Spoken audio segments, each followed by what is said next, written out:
మంత్రి పదవి కోసమే చెన్నూరు ఎమ్మెల్యే డాక్టర్ వివేక్ వెంకటస్వామి మాల కులస్తులను రెచ్చగొడుతున్నారని ఎంఆర్పీఎఫ్ జిల్లా అధ్యక్షులు చెన్నూరి సమ్మయ్య మాదిగ ఆరోపించారు. బుధవారం పట్టణ ప్రెస్ క్లబ్లో ఏర్పాటు చేసిన విలేకరుల సమావేశంలో ఆయన మాట్లాడుతూ మంత్రి పదవి కోసం ఎమ్మెల్యే వివేక్ మాలలను రెచ్చగొడుతూ తన రాజకీయ పబ్బం గడుపుతున్నారని విమర్శించారు. గత కొన్ని సంవత్సరాలుగా పెద్దపల్లి పార్లమెంట్ పరిధిలో చెన్నూరు శాసనసభ పరిధిలో ఎవరు మాలలు పోటీ చేసినా మాదిగల ఓట్లు వేసి గెలిపించారని అది గుర్తు తెచ్చుకోవాలని సూచించారు.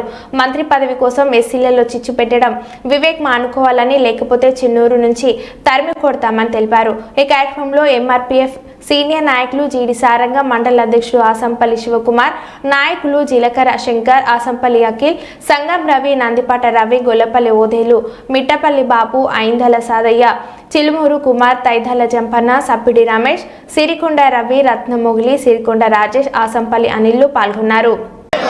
మంత్రి పదవి కోసం కులాల మధ్యలో చిచ్చు పెడుతున్న వివేక్ వెంటనే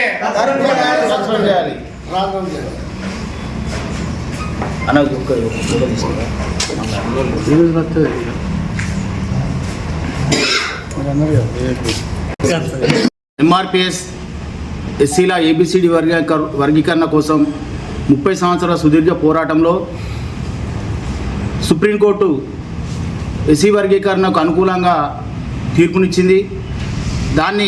ఆ తీర్పును మన తెలంగాణ రాష్ట్ర ముఖ్యమంత్రి రేవంత్ రెడ్డి గారు స్వాగతిస్తూ ఎస్సీల ఏబిసిడి వర్గీకరణ దేశంలో ఏ రాష్ట్రం చేయకముందు నేను చేసి చూపిస్తానని చెప్పిండు నిన్ను సభలో.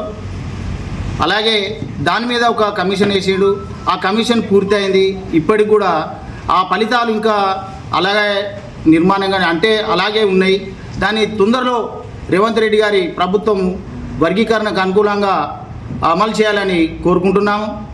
లేని ఎడల మళ్ళీ ఇదే కాంగ్రెస్ పార్టీ మీద, ఇదే రేవంత్ రెడ్డి మీద తిరుగుబాటు జరుగుతుందని, ఉద్యమం జరుగుతుందని తెలియజేస్తున్నాం. కొంతమంది మాల సోదరులు ఒకటి గుర్తుంచుకోవాలి, మన మందమరి ఉన్నటువంటి మాల సోదరులు ఇవాళ వివేక్ అనే పెద్ద మనిషి వచ్చిండు, వాళ్ళ కొడుకు ఎంపీ సీటు తెచ్చుకున్నాడు, ఆయన ఎమ్మెల్యే గెలిచిండు. ఆయన చేసే పని ఏంటిదయా? ఎమ్మెల్యే పదవి చేయాలి. కుల సంఘానికి ఏమైనా అధ్యక్షుడా? మాలల్ని అందరిని రెచ్చగొడతాడు. ఇన్ని రోజులు మాలలు గుర్తు రాలేదా? ఇప్పుడే గుర్తు వచ్చిందా? ఎందుకోసం ఇది? మంత్రి పదవి కోసమా, ముఖ్యమంత్రి పదవి కోసమా? అది మన మందాలు ఉన్నటువంటి మాల సోదరులు దయచేసి అర్థం చేసుకోవాల్సిందిగా వాళ్ళకు సౌన్యంగా కోరుకుంటున్నా.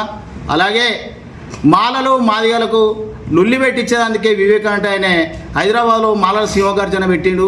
అక్కడెవరో రేంజర్ల రాయేశాట ఆయన మాట్లాడుతాడు, తొడలు కొడతాడు.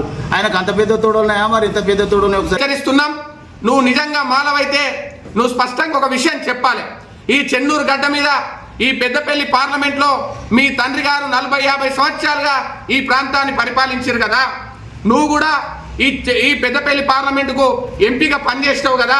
ఇప్పుడు నీ కొడుకు కూడా ఈ పెద్దపల్లి పార్లమెంటుకు ఎంపీగా కొనసాగుతున్నాడు కదా.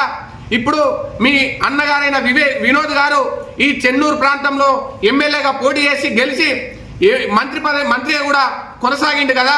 ఇప్పుడు నువ్వు కూడా ఎమ్మెల్యేగా పోటీ చేసి గెలిచినావు కదా. ఈ ప్రాంతంలో ఏ మాల బిడ్డకు నువ్వు ఎదగనిచ్చినావు, ఏ మాలకు ఉపకులాన్ని ఎదగనిచ్చినావో స్పష్టంగా చెప్పాలి. మాలకి ఏ విధంగా అన్యాయం జరుగుతుందో మాలల్ని డైవర్ట్ చేస్తూ రెచ్చగొడుతూ కేవలం మంత్రి పదవి కోసమే నువ్వు అనేక ఆటలు ఆడుతున్నావు. నీ ఆటలు చెల్లవు. నీకు చిత్తశుద్ధి ఉంటే, నీకు నిజంగా మాలల పైన ప్రేమ ఉంటే రాజీనామా చేయి. అసెంబ్లీ సాక్షిగా మీ ముఖ్యమంత్రి రేవంత్ రెడ్డి గారు వర్గీకరణని అనుకూలంగా మాట్లాడుతూ మేము దేశంలో ఎక్కడ లేని విధంగా మొదటిసారి వర్గీకరణ తెలంగాణ రాష్ట్రంలో చేస్తా అన్నాడు కదా. అంతేకాదు చేవెళ్ళ డిక్లరేషన్ సభలో మీ కాంగ్రెస్ పార్టీ జాతీయ అధ్యక్షులు మల్లికార్జున్ ఖర్గే గారు మీరు భ్రమలుగా ఏదైతే మీరు కాబోయే ప్రధానమంత్రి అని చెప్పుకున్నటువంటి రాహుల్ గాంధీ గారు చేవెళ్ళ డిక్లరేషన్ సభలో వర్గీకరణ సభలో మొట్టమొదటి అంశం వర్గీకరణకు అనుకూలంగా మేము కాంగ్రెస్ పార్టీ ఉందని చెప్పి మీ మల్లికార్జున్ ఖర్గే చెప్పారు కదా. అంటే జాతీయ స్థాయి నుండి మొదలుకుంటే రాష్ట్రంలో ఉండే ముఖ్యమంత్రి వరకు వర్గీకరణని కాంగ్రెస్ పార్టీ అనుకూలంగా ఉంది కదా.